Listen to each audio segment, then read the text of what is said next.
ముక్కు మొహం తెలియని వాళ్ళు మనకేదైనా ఇచ్చినప్పుడు తినకూడదు అని మనందరికీ తెలుసు. కానీ కేవలం ప్రేమగా మాట్లాడి బుగ్గగిల్లినా సరే మన ప్రాణాల మీదకి వస్తుందని మీకు తెలుసా?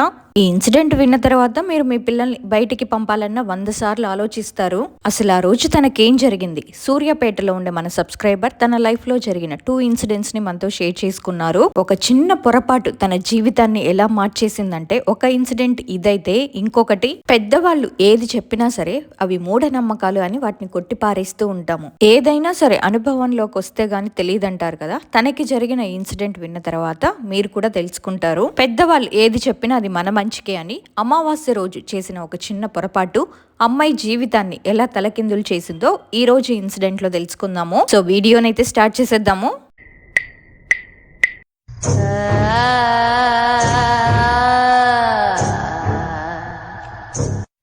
నా పేరు మానస, మాది సూర్యాపేట. నా లైఫ్లో జరిగిన దాన్ని ఖచ్చితంగా మీ అందరితో చెప్పాలి అనుకుంటున్నాను. ఎందుకంటే మనకి తెలియని వాళ్ళు మనతో వచ్చి మాట్లాడడం, ఏదైనా తినడానికి ఇవ్వడం, బుగ్గలు గిల్లడం లాంటివి చేస్తే వాళ్ళతో జాగ్రత్తగా ఉండాలి.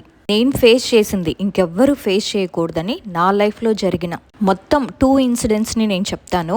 ఫస్ట్ ఇన్సిడెంట్స్, నేను మా అక్క మేమిద్దరమే. నేనేమో మా ఊర్లోనే ఉన్న స్కూల్లో 4th క్లాస్ చదువుతున్నాను. కానీ మా అక్కేమో మా అమ్మమ్మ వాళ్ళ ఊర్లో ఉండి వాళ్ళ దగ్గరే చదువుకుంటూ ఉంది. సో ఒక రోజు ఏం జరిగిందంటే, పొద్దున్నే ఎప్పట్లాగే నార్మల్గా మా ఇంట్లో పూజ అయిపోయింది. నేనేమో స్కూల్కి బయలుదేరాను. స్కూల్కి వెళ్తుంటే దారిలో ఎవరో ఒక ఆవిడెవరో కూడా నాకు తెలీదు, నా దగ్గరకు వచ్చింది. నువ్వు ఇట్లా పలానా వాళ్ళ అమ్మాయివి కదా, చాలా ముద్దుగా ఉన్నావు కదమ్మా అని చెప్పేసి నా బుగ్గకిల్లి నా నెత్తిపైన చేయి పెట్టింది. ఆ తర్వాత నేనేమో స్కూల్కి వెళ్ళిపోయాను. మాకు క్లాసులు జరుగుతున్నాయి. నేను లేచి నిలబడి లెసన్ చదువుతూ ఉన్నాను. అలా చదివేటప్పుడు ఉన్నట్టుండి సడన్గా వామిటింగ్స్ అయ్యాయి. ఆ తర్వాత నేను కళ్ళు తిరిగి కింద పడిపోయాను. మా క్లాస్లోనే గోపి అని ఒకతను ఉంటాడు. తను మా ఇంటి పక్కనే ఉంటాడు. సో నాతో పాటు చదువుతున్నాడు.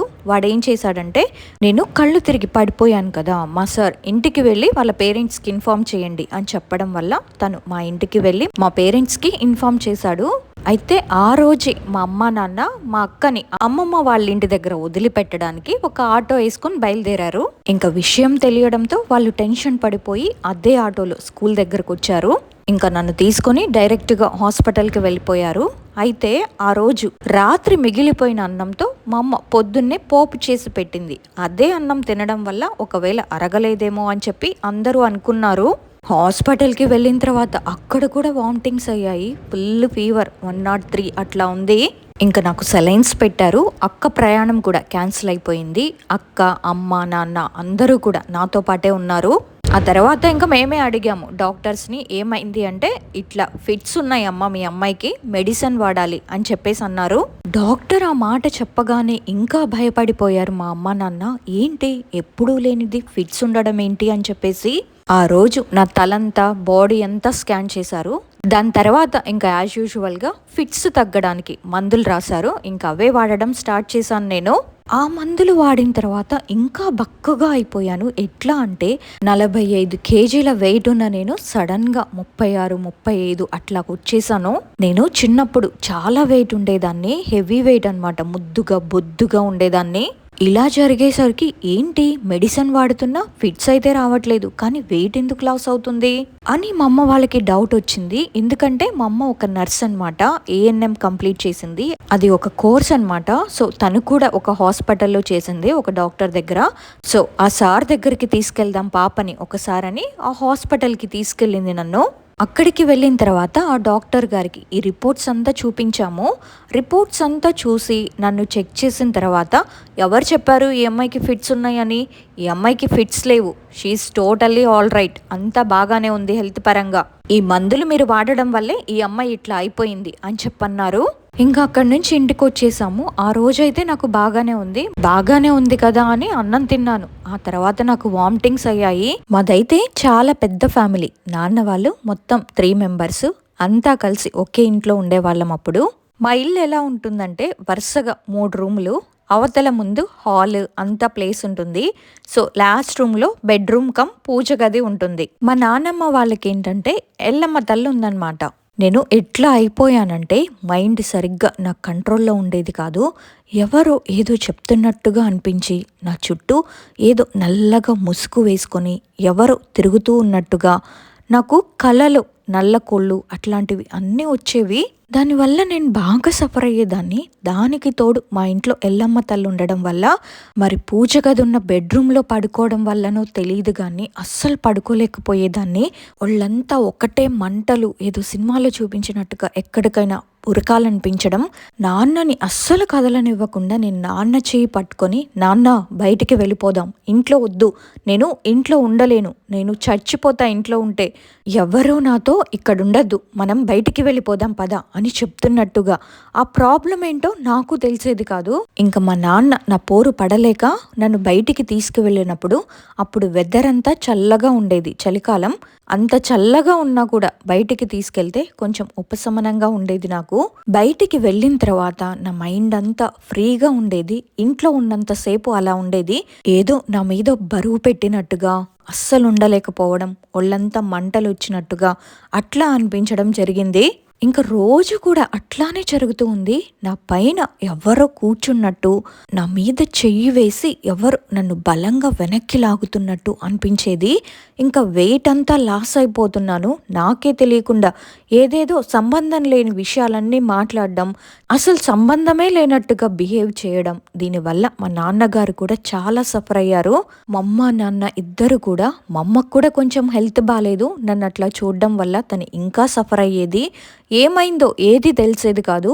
మా ఇంట్లో వాళ్ళకి ఎవ్వరికి ఎలాంటి డౌట్ కూడా రాలేదు. సో హెల్త్ ప్రాబ్లం వల్లనే ఇదంతా అవుతుందా, ఎవ్రీడే ఫీవర్ అదే కంటిన్యూ అయ్యేది. 103, 102 అదే ఫీవర్. ప్రతిరోజు కూడా నేను అట్లానే ఉండేదాన్ని. అస్సలు తినకపోవడం, లిటరల్గా 2 నెలల వరకు నేను అన్నం అనేది ముట్టుకోలేదు. ఆకలి కూడా వేసేది కాదు. మనసంతా ఎట్లానో ఉండేది. ఏదో అది ఒక దయ్యమా అన్న టైప్లో నాకు అనిపించేది. కానీ ఆ వయసులో నేను అసలు ఏం చెప్పలేకపోయేదాన్ని. నాకు ఇలా ఉందమ్మా, నేను దీన్ని ఇలా ఫీల్ అవుతున్నాను అని కూడా నేను చెప్పలేకపోయేదాన్ని. కానీ రోజు నాకు పడుకోవాలి అనిపించేది. అది మధ్యాహ్నమా రాత్ర ఏ టైంలో అయినా సరే పడుకోవాలి అన్న కాన్సెప్ట్ వచ్చినప్పుడు నాకు అసలు భయం వేసేది. ఎందుకంటే ఆ రూమ్లోకి వెళ్ళాలి, ఆ రూమ్ని చూడాలంటేనే భయం వేసేది. ఎందుకంటే ఆ బెడ్రూమ్లో పూజ గది ఉంది కదా, ఆ రూమ్లోకి నేను వెళ్ళాలంటే ఏదో నన్ను పట్టుకొని ఆపేది. ఒళ్ళంతా మంటొచ్చి ఏదైనా సరే నన్ను అసలు ఇంట్లో ఉండనిచ్చేదే కాదు. ఇంకా నాన్నమ్మ వాళ్ళు, అమ్మమ్మ వాళ్ళు బాగా ఏడ్చేశారు. అసలు ఏమైంది పిల్లకి, ఇట్లా ఎందుకుంటుంది అని. మా ఇంట్లో నేనే చిన్నదాన్ని. కొంచెం గారాబంగా పెంచడం వల్ల అందరూ బాగా నా వల్ల సఫర్ అయ్యారు. దాని తర్వాత ఏం జరిగిందంటే, ఒకరోజు నేను ఇంకా అట్లానే పడుకొని ఉన్నాను బెడ్ పైన. ఇంకా అర్ధరాత్రి మెలకువ వచ్చిందంట. ఈ ఇన్సిడెంట్ అసలు ఇలా జరిగిందని కూడా నాకు తెలియదు. మా అమ్మ చెప్తేనే నాకు తెలిసింది నేను ఇలా చేశానని. పడుకుంటున్న నేను సడన్గా అర్ధరాత్రి అప్పుడు లేచి మా అమ్మ గొంతు పట్టుకోవడానికి వెళ్ళానంట. వెళ్ళి గొంతు పట్టేసుకున్నాను. ఇంకప్పుడు మా నాన్నగారు లేచి నన్ను గట్టిగా కసిరారంట.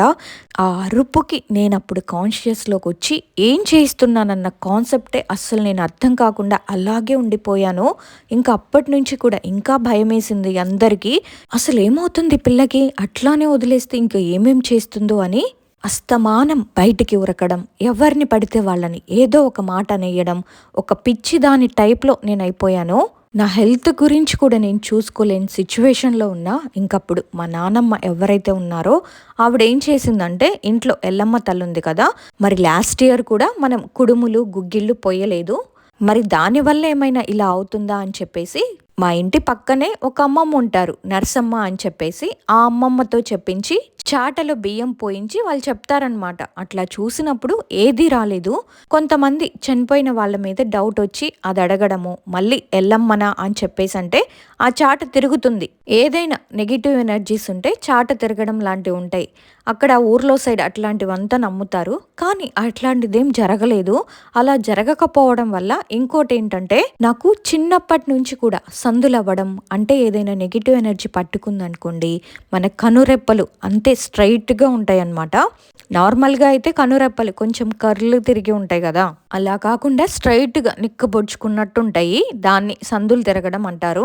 దిష్టి తగలడం అట్లాంటివి ఎక్కువగా జరుగుతాయి. దానివల్ల మా వాళ్ళేం చేశారంటే, ఏదైనా దిష్టి తగలడం లాంటివి, సందుల లాంటివి ఏమైనా అయినాయేమో అని అంత్రాలు కట్టాలని చెప్పేసి అంత్రం కోసం మసీదుల చుట్టూ కూడా తిరిగాము. అంత్రాలు కూడా కట్టించాము. ఏం కట్టించినా ఏదైనా సరే అస్సలు తెలియలేదు.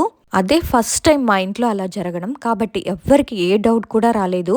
ఆ తర్వాత సడన్‌గా ఒకరోజు మా నానమ్మకి ఎందుకో అనిపించింది. నానమ్మ ఇట్లాంటివి బాగా నమ్ముతారనమాట. ఎన్ని రోజులు ఏమైనా దిష్టి లాంటివి తగిలిందేమో అనుకున్నారు కాబట్టి పెద్దగా సీరియస్‌గా తీసుకోలేదు. ఇంకా మా ఊరు పక్కనే ఒక విలేజ్ ఉంటుంది. ఆ విలేజ్ దగ్గర దేవుడమ్మ అని ఒక ఆమె ఉంటుంది. ఆమెకి దేవుడు ఊగుతారు. ఆమెకి అలాంటివన్నీ తెలుస్తాయి. తను ఇలాంటివి తీసేయడం లాంటివి కూడా చేస్తారు. సో ఎందుకో ఒకసారి కలిస్తే మంచిది అన్నట్టుగా వెళ్ళారు.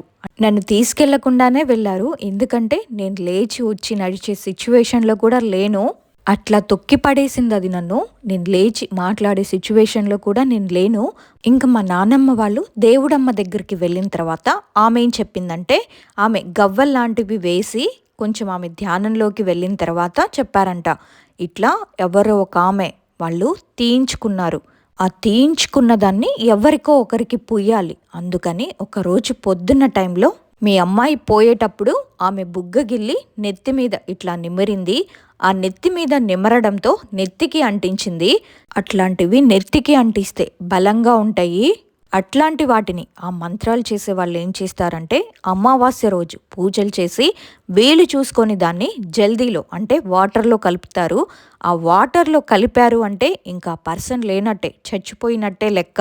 మీరు నా దగ్గరకు వచ్చి మంచి పని చేశారు. ఒక 4 రోజులు గనక లేట్ అయి ఉంటే నేనేం చేసినా మీ పిల్ల మీకు దక్కేది కాదు అని చెప్పింది. ఆ తర్వాత అమ్మాయినైతే మీరిక్కడికి తీసుకొని రావాలి. తీసుకురాకుండా అయితే నేను బాగు చేయలేను అని చెప్పేసి దానికోసం ఆమె 5,000 రూపాయలు అడిగింది. ఇంక మా నాన్నమ్మ వాళ్ళు సరే అని చెప్పేసి నానమ్మ, అమ్మమ్మ ఇంటికొచ్చారు. ఇంకా ఇట్లా జరిగింది అని విషయం మొత్తం చెప్పి నన్ను అక్కడికి తీసుకువెళ్ళాలని నన్ను ఎత్తుకుంటుంటే మా నానమ్మ అస్సలు నన్ను లేపలేకపోతుంది. చాలా బరువుగా ఉన్నానన్నమాట. ఏదో ఒకటి చేసి ఒక అడ్డుకట్ట అక్కడికి వెళ్లకుండా చేయాలని ఆ 4 రోజుల వరకు ఆపాలన్న ప్రయత్నంలో ఆ మంత్రాలు చేసే వాళ్ళు ఏం చేశారంటే, నా కాళ్ళు నా చేతులు వంకరగా పోవడం, ఇట్లా ఎవ్వరూ లాగేయడం, అంటే నా ఒంట్లో నుంచి నా కాళ్ళని నరుకుతున్నట్టు ఆ ఫీలింగ్ వచ్చేది. చేతులు లాగేయడం, కాళ్ళు లాగేయడం, నేనొద్దు, నేను రాను, నేను ఎక్కడికి రాను, నన్ను మనశ్శాంతిగా ఉండనివ్వండి అని లిటరల్గా నేను ఆ మంచం మీద నుంచి లేవలేని పర్సన్ని కూడా ఆ దేవుడమ్మ కాడికి వెళ్ళాలన్న పేరు వినగానే ఎవ్వరికి దొరకకుండా నేను ఒక్కటే ఉరుకుతున్నాను. ఇంకప్పుడు మా నాన్న, మా నాన్నమ్మ, అమ్మమ్మ అందరూ కలిసి నన్నంతా పట్టుకొని ఎట్లా అయినా ఒక వెహికల్ మాట్లాడుకొని అందులో కూర్చోబెట్టుకొని నన్ను ఆమె దగ్గరికి తీసుకొని వెళ్ళారు. అక్కడికి వెళ్ళిన తర్వాత నన్ను ఆమె ఎదురుగా కూర్చోబెట్టుకొని ఆమె ఏమన్నదంటే, కొన్ని వస్త్రాలు, కొన్ని డబ్బులు ఏదైనా మీరు కావాలనుకుంటే ఒక కోడిని కొయ్యడం లాంటిది దయ్యాలు పట్టిన వాళ్ళకి ఎలా వదిలిస్తారో సేమ్ నాకు కూడా అలాంటి ప్రాసెసే చేసి ఆవిడ నా దగ్గరకు వచ్చి మంత్రాలు చదువుతూ ఉంది. ఆమె నా చెవిలో ఏదో కొన్ని మంత్రాలు చదివింది. అవి నేను వినలేకపోయాను. ఆమెని చంపుతా అన్నట్టుగా ఆమె మీదకే వెళ్ళానంట. నాకు అసలు ఏం జరిగిందో కూడా అప్పుడు గుర్తులేదు. నువ్విప్పుడు ఆ మంత్రాలు చదవడం ఆపకపోతే నేను నిన్ను చంపుతానే అని ఆమె మీదకి వెళ్ళిన తర్వాత నా కాళ్ళు చేతులు కుంటుకుపోయినట్టుగా, కీళ్లల్లో ఏదో పెయిన్ వచ్చినట్టుగా ఎక్కడికక్కడికి మొత్తం పట్టుకుపోయాయి. అయినా సరే నువ్వు ఆపుతావా లేదా అన్నట్టు నేను అంటున్నానంట. అయినా సరే ఆమె ఆపకుండా మంత్రాలు చదువుతూనే ఉంది. ఒక దేవత దగ్గర ఉన్న బొట్టును తీసి నా నుదుటిన పెట్టిన తర్వాత అప్పుడు నేను కొంచెం ఫ్రీ అయ్యి చెమటల్లాగా వచ్చి ఆగిపోయాయి. అలా వరుసగా ఒక 4 వారాల వరకు పూజలు చేసి ఒక్కరోజైతే రాత్రి 2 గంటల టైంలో నాకైతే దాన్ని తీసివేయడం జరిగింది. ఆ తీసేసిన తర్వాత ఆమె ఏం చెప్పిందంటే, ఒక 3 రోజుల వరకు అమ్మాయిని ఎటు బయటికి తీసుకెళ్ళవద్దు, ఈ కలర్ బట్టలు అస్సలు వేయొద్దు, ఏదైతే స్కూల్ ఉందో అటు సైడే ఉంది కాబట్టి అమ్మాయిని మళ్ళీ ఏదైనా చేయడానికి అవకాశం ఉంటుంది. ఎందుకంటే వాళ్ళ ప్లాన్ ఫెయిల్ అయ్యింది కదా, 4 రోజులైతే అయిపోయేది, కానీ తిరగబడడం వల్ల ఏమవుతుందంటే వాళ్ళు దాన్ని పూర్తిగా వదిలించుకున్నట్టే లెక్క. అమ్మాయి చచ్చిపోతేనే అది వదిలించుకున్నట్టు అని చెప్పేసి నల్ల బట్టలు, ఎర్ర బట్టలు ఇట్లాంటి బట్టలు వేయకూడదు, అమ్మాయిని స్కూల్కి పంపకపోయినా పర్లేదు ఒక 2 వారాల వరకు అని చెప్పేసి చెప్పారు. ఇంకా ఆ రోజు నుంచి మంచిగా అన్నం తినడం, అసలు సడన్గా నేను ఒక 10 రోజుల్లోనే నేను ఏదైతే వెయిట్ లాస్ అయ్యానో ఆ వెయిట్ గెయిన్ అయ్యానో. సో అలా నాకు ఈ ప్రాబ్లం అయితే తప్పింది. ఆ తర్వాత నా లైఫ్లో కొంచెం గ్యాప్తో జరిగిన ఇన్సిడెంట్ ఇది. నేను అప్పుడు 10th క్లాస్లో ఉన్నప్పుడు మా హిందీ మేడం బ్రెయిన్ ట్యూమర్ వల్ల సడన్గా చనిపోయారు. ఆ న్యూస్ మాకు తెలియడం వల్ల అప్పుడే మేము 10th లాస్ట్ కదా, మళ్ళీ మేడంని చూడలేమని చెప్పి స్కూల్లో మా క్లాస్మేట్స్ అంతా ఒక వెహికల్ మాట్లాడుకొని అక్కడికి వెళ్ళడం జరిగింది. అక్కడికి వెళ్ళేటప్పుడు బాగానే ఉన్నాను. ఆ రోజు అమావాస్య అంట, అది మాకు కూడా తెలియదు. అక్కడికి వెళ్ళాము, మేడంని చూసాము. నాకేంటంటే ఎందుకో కొంచెం తొందరగా ఇట్లాంటివన్నీ అటాక్ అవుతూ ఉంటాయి. ఆ రోజు ఏం జరిగిందంటే నేను తలస్నానం చేశాను, జుట్టంతా విరబోసుకొని ఒక చిన్న ప్లక్కర్ పెట్టుకొని వెళ్ళాను. ఆటోలో తిరిగి వచ్చేటప్పుడు నేను ఒక సైడ్కి ఎడ్జ్లో చివర్లో కూర్చున్నాను. అయితే ఒక ప్లేస్కి రాగానే చల్లగాలి తగిలినట్టు ఏదో ఒక గాలిలాగా నా చెంపకి తగలడం జరిగింది. ఇంటికి వచ్చేసాను. ఇంటికి వచ్చిన తర్వాత కూడా బాగానే ఉన్నాను. ఒక 3 రోజుల వరకు బాగానే ఉన్నాను. 3వ రోజు నుంచి సడన్గా హెల్త్ ప్రాబ్లం వచ్చింది. ఇంకా హాస్పిటల్కి వెళ్ళాం చూపించుకోవడానికి. అక్కడ డాక్టర్స్ ఏమన్నారంటే తనని హాస్పిటల్లో అడ్మిట్ చేయాలి, తనకి ప్లేట్లెట్స్ పడిపోయాయి అని చెప్పారు. అప్పటికే ఫుల్ ఫీవర్, ఇదేంటి ప్లేట్లెట్స్ పడిపోవడం అని చెప్పి ఇంక అప్పటికప్పుడు అడ్మిట్ చేయమంటే హాస్పిటల్లో అడ్మిట్ అయ్యాము. డాక్టర్స్ ఏం చెప్పారంటే నాన్ వెజ్ తినద్దు అని చెప్పారు. నాకేమో లోపల నాన్ వెజ్ తినాలని అనిపిస్తూ ఉంది. నన్ను చూడ్డానికి హాస్పిటల్కి మా పిన్ని అంటే మా అమ్మ వాళ్ళ చెల్లెలు వచ్చింది. ఆమెను చూసిన తర్వాత సడన్గా నేను వాయిస్ చేంజ్ చేసి, ఏయ్ నువ్వెందుకు వచ్చావు, నువ్వెందుకు వచ్చినావే, వచ్చిన దానివి వచ్చినావు, చికెన్ ఎందుకు వండుకు రాలేదే, నాకు చికెన్ తినాలనిపిస్తుంది అని మా పిన్నిని తిట్టినట్టుగా అన్నానంట. ఆ తిట్టడం వల్ల ఏమైందో మా పిన్ని ఇంకా సరే పర్లేదు అని చెప్పేసి హాస్పిటల్ నుండి నన్ను ఇంటికి తీసుకువెళ్ళి చికెన్ వండి పెట్టింది. వండి పెట్టిన తర్వాత నాకైతే ఏం గుర్తులేదు. ఇంకా మా అమ్మ చెప్పింది మొత్తం నేనే తిన్నానంట. తిన్న తర్వాత వామిటింగ్ అయ్యింది. దాంతో మళ్ళీ హాస్పిటల్లో అడ్మిట్ చేశారు. సరే ఇంకా మీరు కొంచెం ఫుడ్ బాగా పెట్టాలి, ఫ్రూట్స్ బాగా పెట్టాలి అని చెప్పారు ఆ డాక్టర్స్. ఒక 2 డేస్ అట్లానే హాస్పిటల్లో ఉన్నాము. ఆ తర్వాత ఇంటికి తీసుకొచ్చారు. ఇంటికి వచ్చాక కూడా మళ్ళీ యథావిధిగా అట్లానే ఉన్నాను. ఇంతకుముందు చెప్పాను కదా మా బెడ్రూమ్లో పూజ గది ఉంటుంది అని.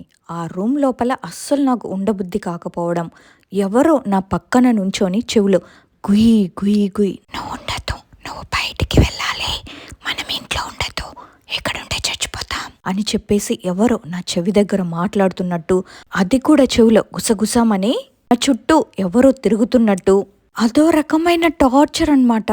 ఇంట్లో ఉండద్దు, నాకు ఇక్కడుంటే బతకాలనిపించట్లేదు, చచ్చిపోవాలనిపిస్తుంది అని ఎవరో నా చుట్టూ తిరుగుతూ నా చెవుల్లో ఊరికే చెప్తున్నట్టుగా అనిపించడం. ఎప్పుడైతే ఆ ఇంటి గడప దాటి నేను బయటికి వస్తానో అదొక ప్రశాంతం. నా మీద నుంచి ఏదో బరువు పోయిన ఫీలింగ్, నా మీద ఏదో బర్డెన్ తగ్గిన ఫీలింగ్ అట్లా అనిపించేది. ఇంకా నేను వీక్ అయిపోవడం అలానే జరుగుతుంది. ఆ తర్వాత ఒకరోజు మా అమ్మమ్మ వచ్చిందనమాట. మా అమ్మమ్మ వచ్చినప్పుడు అమ్మమ్మ నానమ్మ మాట్లాడుకుంటూ ఉన్నారు. వాళ్ళకి సడన్గా డౌట్ వచ్చి ఖచ్చితంగా ఏదో అయి ఉంటుంది పిల్లకి, తన మీద తొందరగా ఇట్లాంటివి ప్రభావం చూపిస్తాయి కదా అని మా నానమ్మ వాళ్ళకి డౌట్ వచ్చి, సరే మళ్ళీ ఏమై ఉంటుంది అని నేను చెప్పాను కదా ముందు దేవుడు ఊగుతారు అని, మళ్ళీ ఆమె దగ్గరికే వెళ్ళారు. అప్పుడు కూడా నన్ను తీసుకెళ్ళలేదు. అమ్మాయి వీక్గా ఉంది కదా, ముందు మనం వెళ్దాము అని అమ్మమ్మ నానమ్మ అనుకొని వాళ్ళిద్దరు కూడా ఆమె దగ్గరికి వెళ్ళారు. అక్కడికి వెళ్ళిన తర్వాత ఆమె ఏం చెప్పిందంటే, మీ అమ్మాయి ఇట్లా ఒక 10 రోజుల క్రితం ఒక ఊరికి వెళ్ళింది. ఆ ఊరికి వెళ్ళి తిరిగి వచ్చేటప్పుడు ఆమెకు అది అమురుకుంది, ఇట్లా కొంచెం గట్టిగానే ఉంది, మీరైతే తనని తీసుకురావాలి అని చెప్పేసి చెప్తే సరే తీసుకొద్దామని మా అమ్మమ్మ వాళ్ళు డిసైడ్ అయ్యారు. ఎప్పుడైతే మా అమ్మమ్మ వాళ్ళు ఆమె దగ్గరికి వెళ్ళారని ఆ దయ్యానికి అర్థమైందో, ఆమంతటా ఆమె అంటే నాకు అది గుర్తులేదు కదా, అమ్మ చెప్పింది నేను చెప్తున్నాను, నా అంతటా నేనే బెడ్ మీద పడుకొని ఇలా మన దయ్యాల సినిమాల్లో ఇట్లా పైకి లేస్తారు కదా, అలా నా అంతటా నేనే పైకి లేచి కింద డామ్మని పడడం, నాన్న పట్టుకున్నా ఉండలేకపోవడం, నేనుండను, నన్ను బయటికి తీసుకెళ్ళిపోండి, నేను ఇంట్లో ఉండను అని ఇలాంటివన్నీ చేయడం. ఇంకా ఆ రోజు అయిపోయింది. సరేలే తెల్లారి వెళ్దాం అనుకున్నారు. అదే రోజు రాత్రి కరెక్ట్గా అర్ధరాత్రి 12:30 టైంలో పైన తిరిగే ఫ్యాన్ ఊడిపోయి వచ్చి అమ్మమ్మ మీద పడింది. ఇంకా కాళ్ళంతా కొంచెం కట్ అయిపోయాయి. ఇంకా ఆ రోజు కూడా ఆగిపోయాము. దాని మరుసటి రోజు వెళ్ళాలనుకున్నప్పుడు 2 నెలల నుంచి నేను అన్నం తినలేదు. 2 మంత్స్ ఫుడ్ లేదు. ఏదో వాటర్ అని, మజ్జిగని, ఫ్రూట్స్ అని అవి ఇవి తినడమే. అలాంటి నాకు సడన్గా పీరియడ్స్ వచ్చాయి. పీరియడ్స్ రావడంతో అమ్మకి కూడా డౌట్ వచ్చింది. ఏంటి 2 మంత్స్ ఈ అమ్మాయి ఏం తినలేదు, ఇంత వీక్ అయి ఉండి పీరియడ్స్ రావడం ఏంటి, ఏదో గట్టిగానే ఆపుతుంది అన్న కాన్సెప్ట్లో అమ్మకు అర్థమైపోయింది. అమ్మ ఇంకా నానమ్మ వాళ్ళ దగ్గరికి వెళ్ళి, లేదత్తయ్య మీరు చెప్పింది కరెక్టే అనిపిస్తుంది, నాకు కూడా అనుమానంగా ఉంది అని అంది. సరే ఆమె కూడా చెప్పింది కదా, ఏదో ఉందని తెలుసు, కానీ ఇంత బలమైనదనైతే అనుకోలేదు. వెళ్ళొద్దు వెళ్ళొద్దు అని నా చుట్టూ ఏదో ఎవరో ముసుగేసుకొని తిరుగుతున్నట్టు నాకు మాత్రమే కనిపించడం. చెవుల్లో ప్రతిసారి ఏదో ఒక వాయిస్ వినిపించడం, వెళ్ళొద్దు, మనం ఎక్కడికి వెళ్ళొద్దు అని చెప్పడం. ఇదంతా ఒక రకమైన టార్చర్. అలా ఒక 1 వీక్ అయిపోయింది. ఏదో ఒక ఆటంకం, పీరియడ్స్ రావడం, వాళ్ళకి వీళ్ళకి ఏదో అవ్వడం, నానమ్మకు అవ్వడం, వెళ్ళాలని ఎంత ప్రయత్నించినా ఆగిపోతున్నాము. మేం వెళ్ళే దారికి ఏదో అడ్డుకట్ట వేసినట్టు ఆగిపోతున్నాము. ఇంకా లేదు, నేను నీతోనే ఉంటాను అని ఆత్మ చెప్పడం. నన్ను ఎక్కడికి పంపించొద్దు, నాకు నిన్ను వదిలి వెళ్ళాలని లేదు, వంటలు చేయమని చెప్పు, వండమని చెప్పు, తినాలి, నా మనసంతా తినాలనిపిస్తుంది, ఏదైనా వంట కావాలి, చికెన్ మటన్ కావాలి అని నన్ను టార్చర్ చేయడం. నువ్వు ఎక్కడికి వెళ్ళొద్దు, ఇంట్లోనే ఉండాలి అని చెప్పడం. ఇదంతా ఒక వాయిస్తో నాకు చెవుల్లో వినిపించేది. ఇంకొక రోజు మా నానమ్మ వాళ్ళు నన్ను ఇంట్లోనే ఉంచి వాళ్ళ వరకే వెళ్ళారు. ఇంకా దేవుడమ్మ ఒక పేపర్ పైన చెప్పింది, అది ఒక ఆడాత్మని, చూడడానికి బాగుందని, తెల్లగా లడ్డూగా మంచిగా ఉందని. ఆ ఆత్మకి ఈ అమ్మాయి బాగా నచ్చింది. అందులోనూ వండి పెట్టడం లాంటివి ఆమెకి చేయట్లేదంట. దానివల్ల ఆమె దీనికి ఆశపడి నాతో పాటు వచ్చేసింది. ఆ రోజు అమావాస్య కావడంతో ఆత్మకి ఇంకా బలం వచ్చేసిందంట. ఇంకా ఒక పేపర్ మీద ఆవిడ ఒక మంత్రం రాసి ఒక అంత్రంలో పెట్టి ఒక నిమ్మకాయని మంత్రించిచ్చింది. ఆమెకు మంచిగా వండి పెట్టి తినిపించి వెనక్కి తిరిగి చూడకుండా మీరు రావాలి అని చెప్పారా దేవుడమ్మ. ఇంకప్పుడు వీళ్ళు ఆ నిమ్మకాయని అంత్రం తీసుకొని ఇంటికొచ్చి నాకు స్నానం చేయించి ఆ అంత్రం నా మెడలో వేశారు. అంతకంటే ముందు ఆ నిమ్మకాయను నా తలకు రుద్ది స్నానం చేయించారు. ఆ టైంలో నా బాడీలో నుంచి ఏదో పెద్ద బరువైన మనిషిని కానీ బండరాయిని కానీ తీస్తే ఎంత రిలీఫ్గా ఉంటుందో అంత రిలీఫ్ అనిపించింది. మీరు రియలైజ్ అవ్వడం లేట్ చేసినా, నేను చెప్పడం లేట్ చేసినా అమ్మాయి దక్కకపోయేది. బలంగా ఆమెలోనే ఉండిపోయింది ఆ ఆత్మ అని చెప్పి ఇవన్నీ ఇచ్చింది. ఇవన్నీ ఎప్పుడైతే చేశారో అప్పటి నుంచి నాకు ఆకలేస్తుంది, అన్నం తినాలి అనిపించింది. అదే రోజు నేను ఒక 12 సార్లు అన్నం తినుంటాను పెట్టించుకొని. అది చూసిన మా అమ్మ టెన్షన్ పడి మళ్ళీ ఆమెకి కాల్ చేస్తే, ఇట్లా తింటుంది, ఆకలి వేస్తుంది అంటుంది, ఇంకేమైనా ఉందా అని అడిగితే, లేదు 2 నెలల నుంచి ఆమెకి ఫుడ్ లేకపోవడం వల్ల అలా అనిపిస్తుంది. ఇంకోటేంటంటే ఆమె మీద నుంచి అది వెళ్ళిపోయింది. మీరు వండేసి ఆ 3 బజార్ల కాడ వేసేసి వెనక్కి తిరిగి చూడకుండా వస్తే ప్రాబ్లం సాల్వ్ అయిపోతుంది అని చెప్పారు. దీనివల్ల నేనేం చెప్పాలనుకుంటున్నానంటే, ఎక్కడికైనా వెళ్ళినప్పుడు ఖచ్చితంగా చూసుకోవాలి. అమావాస్యలు ఇవన్నీ ఖచ్చితంగా చూసుకొనే వెళ్ళాలి.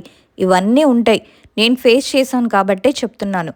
అమావాస్య రోజున చిన్నపిల్లలైనా పెద్దవాళ్ళైనా జుట్టు విరబూసుకొని మంచి స్మైల్తో వేరే ఊర్లో పొలిమేరలు దాటడం లాంటివి చేయడం వల్ల ఖచ్చితంగా ప్రాబ్లమ్స్ ఫేస్ చేయాల్సి వస్తుంది. ఆ దేవుడమ్మ చెప్పినట్టుగా ఆమెకి వండి అన్ని తినిపించిన తర్వాత ఇంకేం ప్రాబ్లం అయితే రాలేదు. సో అదండి, విన్నారు కదా తనకి జరిగిన 2 ఇన్సిడెంట్స్. కేవలం ఒక్క చిన్న పొరపాటు అమ్మాయిని ఎంతటి నరకయాతనకు గురి చేసిందో. మనం వీటిని నమ్ముతామా లేదా అనేది పక్కన పెడితే, మన పెద్దలు చెప్పే అమావాస్య నియమాలు, పొలిమేరలు దాటేటప్పుడు తీసుకోవాల్సిన జాగ్రత్తల వెనుక ఇలాంటి ఎన్నో భయంకరమైన అనుభవాలు దాగున్నాయి.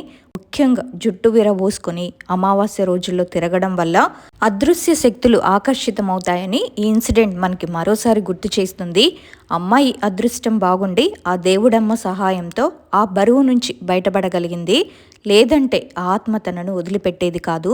అందుకే అంటారు, కొన్ని విషయాల్లో జాగ్రత్తగా ఉండడమే మనకు క్షేమం. ఫస్ట్ ఇన్సిడెంట్స్ నుంచి మీరేం నేర్చుకోవాలంటే, తెలియని వ్యక్తులు మన పిల్లలతో అతిగా చొరవ తీసుకుంటున్నప్పుడు ప్రేమగా నటిస్తున్నప్పుడు మనం చాలా జాగ్రత్తగా ఉండాలని వాళ్ళకి చెప్పాలి. ఎవరికో కాదండి, మీ పిల్లలకు స్ట్రేంజర్ ఈజ్ డేంజర్ అని నేర్పించండి. ఈ వీడియోని కుదిరితే వీలైనంత మందికి షేర్ చేయండి. ఎందుకంటే మీ ఒక్క షేర్ మరొకరి బిడ్డను ఇలాంటి ప్రమాదాల బారి నుండి కాపాడవచ్చు. మరి మీలో ఎవరికైనా ఇలాంటి వింత అనుభవాలు ఎదురయ్యాయా? మరి ఇంకెందుకు ఆలోచిస్తున్నారు? మీ అనుభవాల్ని మాతో పంచుకోవాలి అనుకుంటే నాకు ఇన్స్టాలో మెసేజ్ కానీ లేకపోతే మెయిల్ కానీ పంపించండి. మరి అమావాస్య రోజుల్లో మీరు నమ్మే నియమాలేంటి? మీ అభిప్రాయాన్ని కింద కామెంట్స్లో తెలియజేయండి. ఈ వీడియో గనక నచ్చితే తప్పకుండా ఒక లైక్ చేయండి. ఇంకొక రియల్ హారర్ ఇన్సిడెంట్తో మళ్ళీ కలుద్దాం. అంతవరకు జాగ్రత్త. Bye bye.